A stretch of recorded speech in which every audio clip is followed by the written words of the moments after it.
ఎకరానికి 30 లక్షలు ఇచ్చి వేసేసానమ్మా అని చెప్పిన తర్వాత మేము వచ్చాం సార్. వచ్చి అడిగితే నేను వాళ్ళ నాగి ఆస్తి నేను అడగలేదు సార్.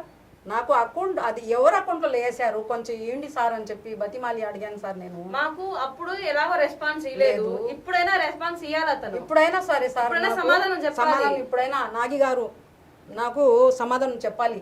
ఒక అధికారిగా ఒక ఎంఆర్ఓ అధికారి ఆ ప్లేస్ లో ఉన్న అతను రెస్పాన్స్ ఇవ్వాలి.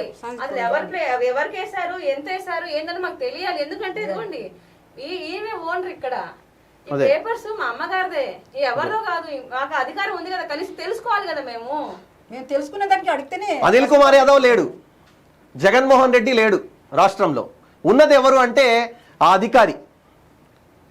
పార్టీలకు కొమ్ము కాసిన అధికారులు ఆ స్థానంలో 30 ఏళ్ల పాటు ఉంటారన్న ఒక కనీస ఆలోచనను మర్చిపోయి ఆనాడు అధికారులకు వాళ్ళు కాసిన కొమ్ము ఈనాడు వాళ్ల మెడకే బిగుసుకునే పరిస్థితి.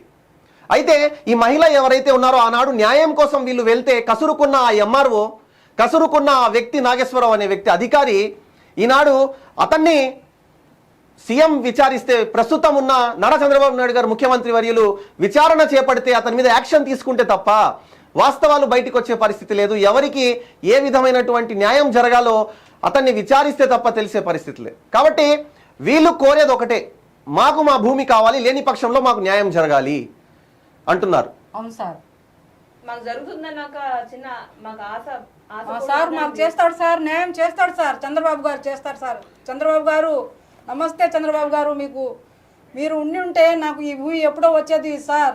మీరు అదే దిగిపోయి మాకు ఇన్ని కష్టాలు వచ్చాయి సార్. మళ్ళీ మీరు వచ్చారని నాకు చాలా చాలా చాలా దిగి వచ్చింది సార్. నాకు ధైర్యం చాలా వచ్చింది సార్. సార్ ప్లీజ్ సార్ నాకు న్యాయం చేయండి సార్. మీరు చేస్తారని నమ్మకం ఉంది సార్. రైట్, మనం కూడా అదే కోరుకుందాం. ఆమెకు న్యాయం జరగాలని చెప్పి మనం కోరుకుందాం. Thank you for watching. This is Nizam.